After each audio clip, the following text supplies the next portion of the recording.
Hello friend, मैं आनंद राज।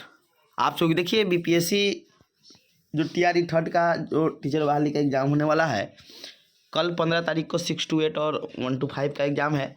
तो देखिए क्या क्या आपको सावधानी बरतना है, क्या सूचना दिया गया है बीपीएससी के तरफ से, एग्ज़ाम में क्या क्या चीज़ लेकर जाना है, समझे, कितना देर पहले पहुंचना है। तो देखिए सबसे पहले लिखा हुआ है बिहार लोक सेवा आयोग विज्ञापन संख्या, जो टीआरई थर्ड का विज्ञापन था वो आपका 22/2024 था। लिखा हुआ है अध्यापक नियुक्ति प्रतियोगिता परीक्षा टीआरई थर्ड उम्मीदवारों के लिए आवश्यक सूचना। लिखा है अभ्यर्थी परीक्षा प्रारंभ होने के 2 घंटे पहले परीक्षा केंद्र पर पहुंचना सुनिश्चित करेंगे। परीक्षा प्रारंभ होने के 1 घंटे पूर्व परीक्षा केंद्र में अभ्यर्थियों को प्रवेश की अनुमति नहीं दी जाएगी। इस संबंध में प्रवेश पत्र पर अंकित आवश्यक निर्देश को उम्मीदवार ध्यान से पढ़ेंगे और उसका आचरण अनुपालन करेंगे। यानी कहने का मतलब है कि जब एग्ज़ाम स्टार्ट होगा, जैसे 9 बजे से एग्ज़ाम स्टार्ट होगा, तो आपको 8 बजे गेट बंद कर दिया जाएगा, समझे। तो 2 घंटा पहले ही एग्ज़ाम केंद्र पर पहुंच जाइएगा, समझ गए।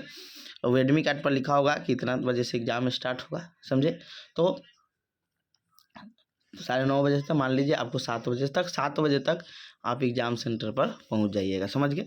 उसके बाद लिखा है OMR आंसर शीट में क्वेश्चन बुकलेट का सीरीज अंकित रहेगा, यानी उसमें भरा हुआ रहेगा। अभ्यर्थी OMR आंसर शीट में क्वेश्चन बुकलेट संख्या लिखेंगे जो होगा, तो जो उसका क्वेश्चन का जो बुकलेट नंबर होगा, जितना कुछ नंबर होता है उसका लिखना होगा, तथा रोल नंबर में केवल गोला भरना है। रोल नंबर में अंक नहीं लिखना है, सिर्फ गोला भरना है। जो टीआरई 2 में, जो लोग टीआरई 1 का अलग था, टीआरई 2 में सिर्फ गोला भरना था, तो इसमें सिर्फ गोला भरना होगा। बुकलेट नंबर आपका उसी पर लिखे रहेगा, OMR पर जो सीरीज होता है ABC, उस सीरीज में लिखा होगा।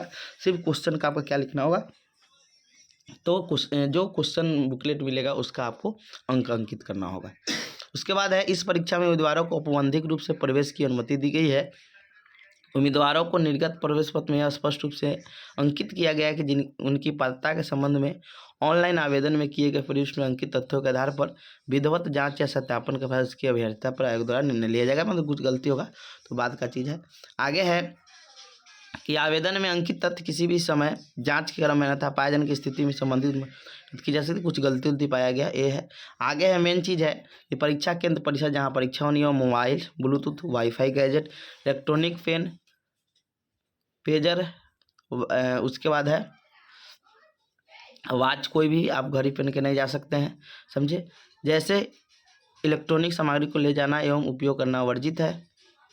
परीक्षा कक्ष में इलेक्ट्रॉनिक सामग्री ले जाने पर उसे कदाचार मानते हो गया, कदाचार का बाद, समझे। और ये तो हो गया कि चोरी करना, ये सब वाला 5 साल में। अब देखिए मेन चीज़ क्या है, अब एडमिट कार्ड इसमें नहीं लिखा हुआ है। एडमिट कार्ड का 2 कॉपी ले जाइएगा, समझ गए। एक कॉपी तो आपको अपने घर में मिल जाएगा, मतलब लेने के लिए मिल जाएगा, और एक कॉपी वहाँ पर साइन करके रख लिया जाएगा, समझ गए। आधार कार्ड ले लीजिएगा, पैन कार्ड, समझे। आधार कार्ड तो जब अवश्य रूप से ले लीजिएगा, समझे। उसके बाद नॉर्मल पेन ले जाइएगा, समझे, जो गोला भरने में ब्लैक या ब्लू का यूज कर सकते हैं। तो ये सब चीज़ लेकर आप एग्ज़ाम में जा सकते हैं, यही सावधानी बरतना है, समझे। एग्ज़ाम सेंटर पर कोशिश कीजिएगा जल्दी पहुंचने का, समझ गए, क्योंकि बहुत सारा ट्रेन रद्द भी हुआ है पश्चिमी चंपारण में, जिनका पूर्वी चंपारण वाले के पश्चिमी चंपारण सेंटर दिया है, समझे, तो उनका ट्रेन भी बहुत रद्द हुआ है, समझे। तो कोशिश कीजिएगा कि जल्दी इस सेंटर पर पहुंचने का। 1 दिन पहले, जैसे सुबह में एग्ज़ाम है 6 to 8 का, तो कोशिश कीजिए 1 दिन पहले पहुंचने का, समझ गए, कि ज़्यादा परेशानी ना हो। तो ये सब कोशिश कीजिएगा, तो फिर ज़्यादा आपको क्या होगा कि परेशानी नहीं होगा, समझ गए। इतना कर लीजिएगा, फिर कोई दिक्कत नहीं होगा। Thank you.